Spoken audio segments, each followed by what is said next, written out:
président de la République a koki kosala pour asalisa peuple na ye pour abima esika bato wana batie pour a répondre na maye aloba na peuple ka kosala ezali ko dissoudre coalition Assemblée nationale. Même ba importateur ya ba marchandises biloko kolia et tout ça baza sous la misoloté, c'est-à-dire ba devise za sous-souté et commandé na maboko des individus. Alors bato wana soki baza kokanga makaka baza na gouvernement, baza la majorité na parlement, bakamba parlement ezali pona ba intérêt na bango sikoyo soki to continuer soki to tambola lolenge mboka ezokende ekosimba te peuple congolais pona baoyo bayebi ye malamu na lolenge na esika komi na lolenge makambo ezokende. Nous devons nous attendre au pire parce que akoki kotomboka telemi akoki kemela susu mutu te. Salutations à vous qui nous suivez de partout. Ah oui, Kinshasa en feu. Non seulement Kinshasa, mais toute la République démocratique du Congo a pris feu contre l'ancien régime. On ne veut pas de Kabila. Laissez-moi vous dire que tout ce que vous voyez, à des fois à travers des réseaux sociaux, à des fois à la télé, les amis qui balokuta. La vérité est que ceux qui ont écouté dans Koko, au moins nous savons se plaindre que non, il faut Kabila Mboko, il faut FCC et Koufa, il faut coalition et Koufa. Aujourd'hui, nous avons assisté à une conférence, un point de presse, vous êtes tenu par la société civile, chapeauté par Yemoko Christopher Ngoy. Tokoyokaye ensemble et on va se retrouver juste après. Suivons tous Christopher Ngoy et on se retrouve juste après. Merci. Bonjour.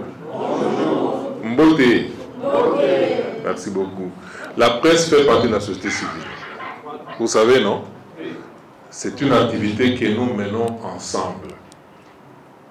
Vous êtes là pour l'intérêt du peuple, c'est-à-dire c'est vous qui informez le peuple de quelle manière il est géré.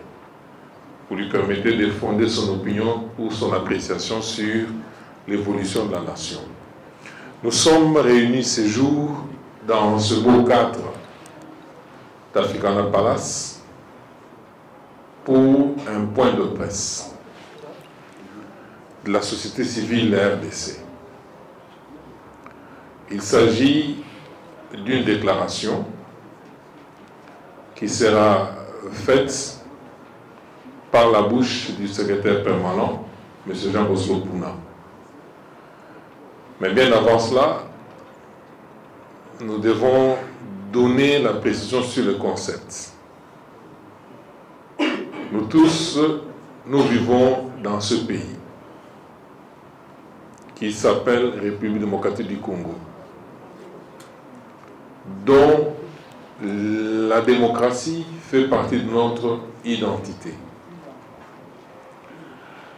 L'histoire du monde indique que la démocratie, partout où elle a été appliquée, elle a conduit ces peuples ou ces nations au développement intégral. Malgré les prédispositions de notre pays, il s'avère que le système politique pose problème. Le système où les acteurs qui gèrent l'État ou les institutions de l'État posent problème. Et le peuple, malgré la lueur d'espoir, avec l'avènement d'un nouveau président à la tête du pays, je cite son Excellence Félix Antoine Tshisekedi Tshilombo, est en train de voir cet espoir s'étioler au jour le jour. Nous vivons où nous évoluons de scandale en scandale. Il y a une session qui venait de s'ouvrir depuis le 15 septembre, consacrée essentiellement au budget. Et les contingences politiques obligent que cette session devra traiter des autres matières. La dernière production de la présidente de l'Assemblée nationale a jeté un flou artistique sur le programme ou les attentes, ce qu'il faudrait attendre de cette session. Et notre rôle est de guider le peuple, le souverain primaire. À quoi faudrait-il qu'il s'attende? Comment devrait-il se préparer? Comment ces inquiétudes se présentent-elles, se justifient-elles? Quelles sont les réponses qui profilent à l'horizon? Et ces réponses sont-elles susceptibles d'apporter un changement dans le sens qu'ils souhaitent? Ce sont des questions. Et à travers notre déclaration, nous allons rassasier ce que nous avons déjà dit, pour fonder de plus en plus l'opinion de ce peuple souverain qui, en ce moment, cherche ou se cherche, mais ignore son réel pouvoir.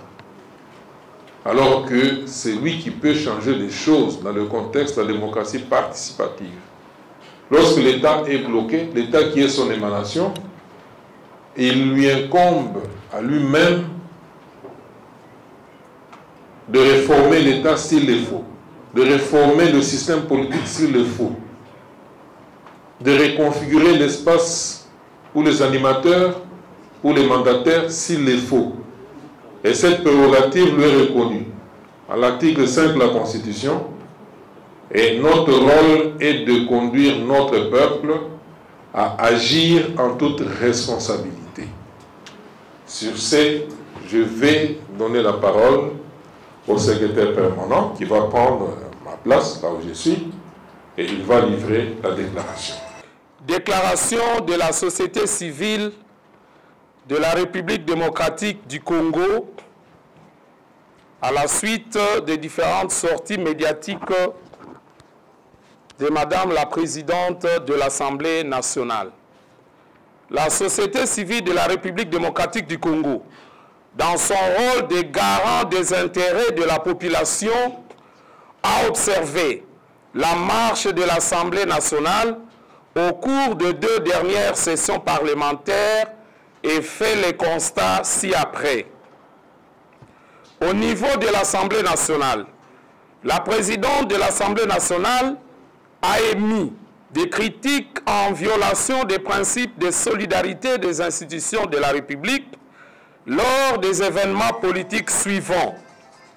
L'adresse du président de la République aux compatriotes à Londres s'agissant de la dissolution de l'Assemblée nationale.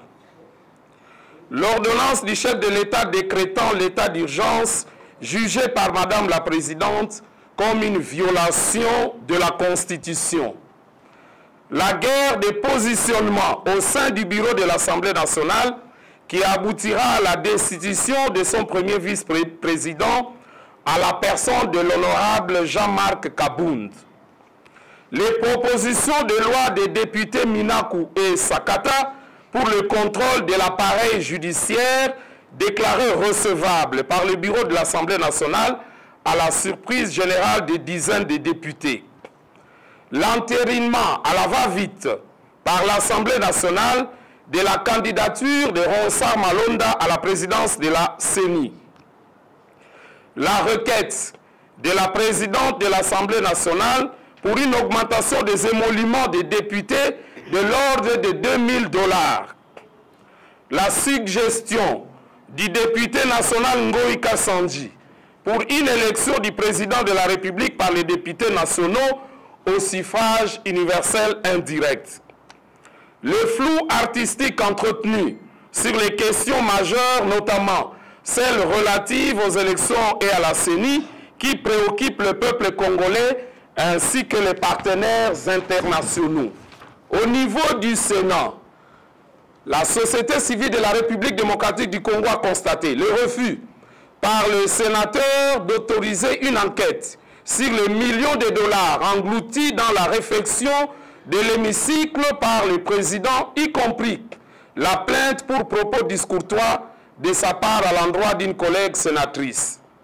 La révocation d'un haut cadre d'un cabinet politique au bureau du Sénat pour avoir usé de sa liberté de parole et d'expression. Tous ces comportements relevant des élus contrastent avec le contrat social qui vise la défense et la promotion des intérêts de notre peuple.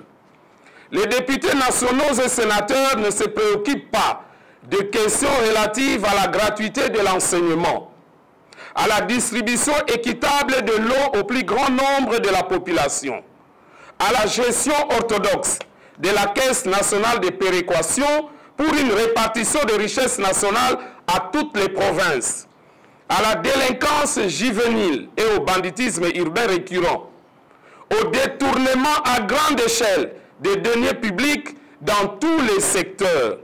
Pour toutes ces raisons, la société civile de la République démocratique du Congo appelle le peuple congolais à la signature massive de la pétition en cours pour la dissolution pure et simple de l'Assemblée nationale pour inefficacité et complicité dans leur mission régalienne de contrôle parlementaire. Ce tableau illustre que la rupture de la coalition FCC-CACH devient une nécessité urgente et le peuple s'impatiente. Elle invite par ailleurs le président de la République, chef de l'État, de poursuivre à travers la justice tous les inciviques reconnus auteurs des détournements qui ont conduit notre pays et notre peuple à une pauvreté indescriptible et à un avenir incertain. Ainsi fait à Kinshasa, le 24 septembre 2020, pour la synergie, pour la société civile de la République démocratique du Congo, Jean Bosco Pouna, secrétaire permanent, Christopher Ngoï Moutamba, coordonnateur général, et je vous remercie. Ah oui, je reçois pour vous le secrétaire permanent de la société civile. Tous, nous sommes derrière cette société civile pour ces démarches. Mais est-ce que ça va vraiment aboutir? Voilà pourquoi je les reçois en privé. Bonjour secrétaire. Oui, bonjour papa. Justement, par rapport à toutes les déclarations que vous venez de faire, est-ce que vous croyez vraiment à la réussite de vos démarches? Bon, il faut dire que ce sont des démarches réfléchies et vous savez que la société civile de la République démocratique du Congo est toujours à côté du peuple parce que n'oubliez pas que nous sommes les garants des intérêts de la population. Aujourd'hui, nous avons été motivés par les différentes sorties de Madame la Présidente de l'Assemblée nationale. Nous avons pensé que les intérêts du peuple étaient presque mis en jeu lorsque nous considérons les contradictions flagrantes qu'il y a entre l'Assemblée nationale et l'institution présidente de la République. Nous nous rendons effectivement compte qu'il n'y a pas de solidarité au niveau de toutes ces institutions-là. Tout le monde va se souvenir qu'à un certain moment, au niveau de l'Assemblée nationale, on avait souhaité que les députés puissent avoir une enveloppe rehaussée. Ils ont demandé qu'on puisse rehausser leurs émoluments de l'ordre de 2000 $, au moment où les fonctionnaires de l'État n'ont pratiquement rien. Nous avons suivi, lorsqu'on a posé la question à Mme Janine sur le salaire, les émoluments des députés, elle était embarrassée, elle était incapable de dire au peuple, sur base du principe de transparence et de redevabilité. Elle était capable de donner le prix du pain. Oui, mais nous parlons de ce que touche un député parce que ce sont des mandataires, ce sont des élus, c'est eux qui doivent nous représenter là-bas et donc il ne peut pas y avoir de secret. Ils n'avaient pas été capables de dire ce que touche un député au moment où nous tous nous savons ce que touche un fonctionnaire de l'État. Et donc en tant que représentant du peuple, ça pose problème. Il y a eu d'autres questions, notamment vous avez remarqué, lorsque le vice-premier le président de l'Assemblée nationale avait communiqué au peuple la somme exorbitante que l'on sort toutefois qu'on veut organiser le congrès. Eh bien, vous savez que cet honorable, pour ne pas le citer, Jean-Marc Abound, a été déchu du perchoir du Parlement. Ça veut dire que ces mandataires, ces élus nous cachent des choses. Et donc, nous pensons que cet accord FCC cache commence à poser des problèmes. Que dire du président du Sénat, à qui une sénatrice avait posé la question de savoir comment vous avez utilisé l'argent pour réfectionner l'hémicycle, notamment le bureau du Sénat. Eh bien, cette sénatrice-là a eu une sanction. Il y a même un cadre d'un cabinet politique au niveau du Sénat qui a été révoqué. Donc, lorsque nous suivons tout ça, nous nous rendons compte que l'accord FCC cache, c'est un mariage de dupes. Et nous, peuple, nous devrons nous mettre debout pour nous dire il faut mettre un halte à ce mariage-là parce que ça ne sert pas la population. Nous avons demandé à la population, comme il y a une pétition que la société civile de la RDC a initiée et qui est en cours, nous réitérons pour dire à la population de continuer à signer cette pétition pour donner, pour contraindre le président de la République à dissoudre l'Assemblée nationale parce que cette Assemblée nationale ne sert plus les problèmes, ne sert plus les intérêts de la population. Imaginez, lorsque vous regardez dans tous les secteurs de la vie, il y a des détournements incroyables. Comment voulez-vous qu'un groupe d'individus puisse détourner chaque mois l'argent de 136 000 agents? C'est un exemple que je prends pour vous dire que vraiment la situation est grave et le peuple est floué. Maintenant, nous nous mettons debout et nous allons contraindre le premier citoyen de la République, qui est le chef de l'État, à pouvoir user de ses prérogatives pour pouvoir dissoudre d'une part cet accord, parce que c'est un accord qui ne peut pas être au-dessus de la population. Le peuple est souverain, c'est le peuple qui doit être au-dessus de l'accord, la Constitution doit être au-dessus de l'accord, et pourquoi pas de dissoudre cette Assemblée nationale qui visiblement ne sert plus les intérêts profonds de notre peuple. Luché à bord, la caravane passe. Ce n'est pas aujourd'hui qu'on a crié sur la dissolution de l'Assemblée ou soit sur le divorce de cet accord.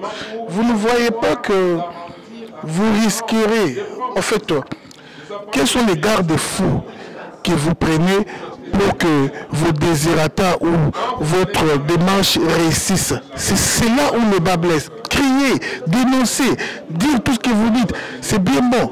Mais des grands mots, des grands remèdes, quelles sont vraiment des grandes stratégies que vous pouvez prendre au jour d'aujourd'hui pour pousser les chefs de l'État à divorcer ou à renoncer à ces accords? Alors c'est vraiment important, monsieur le secrétaire. Vraiment, on vous suit de partout. Nous voulons des grandes stratégies que vous pouvez vraiment entamer en ce moment. Si je prends l'exemple d'une équipe nationale, d'une équipe de football, si à la première mi-temps ça n'a pas tenu, à la deuxième mi-temps il faut conjuguer encore, multiplier les efforts. Un mot là-dessus. Oui, mais il faut dire que nous sommes société civile de la République démocratique du Congo.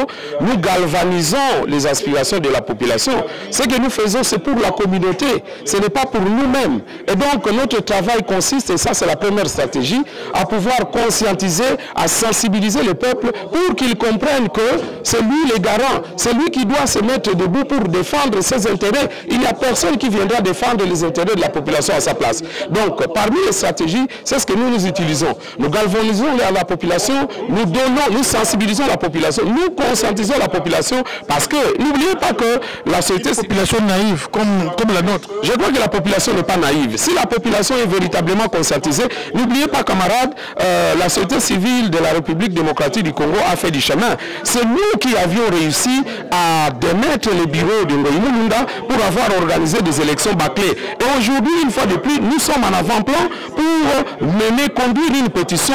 Soyons sûrs que cette pétition va permettre au chef de l'État à pouvoir dissoudre cette Assemblée nationale. Parce que dans le contrôle régalien du Parlement, il y a ce qu'on appelle le contrôle parlementaire. Mais regardez tout ce que nous avons comme évasion des finances de l'État. Mais le Parlement Parlement devrait se saisir de ces questions pour que l'argent qui est prévariqué, l'argent qui est détourné par les dignitaires, que cet argent-là puisse être directement reversé au niveau du trésor public afin que les fonctionnaires se retrouvent. Mais les députés ne font pas ce travail. Voilà pourquoi, en tant que peuple, eh bien, nous mobilisons, nous sensibilisons le peuple pour qu'il signe massivement et nous allons devoir dire aux premiers citoyens, au président de la République, à dissoudre cette Assemblée nationale. Pour terminer, je crois que vous avez aussi prévu des conséquences qui vont vraiment venir si le chef de l'État se met aujourd'hui pour dissoudre cette Assemblée. Parce que FCC n'est pas aussi faible que vous le croyez. Alors FCC se prépare aussi. Est-ce que vous êtes prêt à défendre aussi le chef de l'État? Parce que FCC est bien armé. Non, moi je crois que ce soit nos frères qui sont dans les FCC ou dans les caches, nous tous nous sommes des citoyens de ces pays. Je crois qu'il n'y a pas une république de FCC, il n'y a pas une république de caches. Nous tous nous sommes des citoyens de ces pays. Et le FCC voit que la gestion a été vraiment mauvaise. Comment voulez-vous comprendre que tout l'argent de l'État est récupéré par des individus? Donc je crois que sur base de ça, le FCC va se rendre compte effectivement que les choses doivent changer. Donc on ne peut pas dire aujourd'hui qu'un groupe, qu'un camp puisse être plus fort que le peuple. Le peuple est plus fort. Et aujourd'hui, le peuple est déterminé à pouvoir en découdre avec tous ces fossoyeurs. Nous disons, le chef de l'État ne peut rien craindre étant donné qu'il a le peuple derrière lui. Et tous ses camarades du FCC, il y en a qui pensent comme nous, mais qui ne savent pas le dire publiquement. Voilà pourquoi nous nous disons que ce soit le peuple, que ce soit nos frères qui sont dans les FCC, ils doivent comprendre que le pays a été très mal dirigé, très mal géré sur le plan des finances. C'est ce qui fait que nous, aujourd'hui, nous soyons pauvres. Et que nous soyons aujourd'hui, en tant que pays, nous soyons un pays véritablement pauvre. Donc nous disons que cette situation doit changer avec les FCC. Avec Moukoumara, il faut retrouver en prison. Bon, mais vous savez que nous allons vers un état de droit, si cet état de droit n'est pas encore là. Mais je crois que les prémices sont très bonnes. Il s'est retrouvé en prison, mais en faveur de l'état de droit aujourd'hui, eh bien, il est libéré. Donc, je dois vous dire que le pays est en train d'avancer vers la démocratie et il n'y a rien à craindre. Le peuple doit se mettre debout parce que c'est lui le souverain primaire. Vraiment, merci beaucoup. Je laisse le micro à mon frère. Monsieur Jean Bosco Poula, vous êtes secrétaire permanent de la société civile de la RDC. Vous allez vous rappeler que le chef de l'État, à une époque, il a parlé, le chef de l'État avait parlé de la dissolution du Parlement. Ça a suscité un tollé au sein de la classe politique congolaise.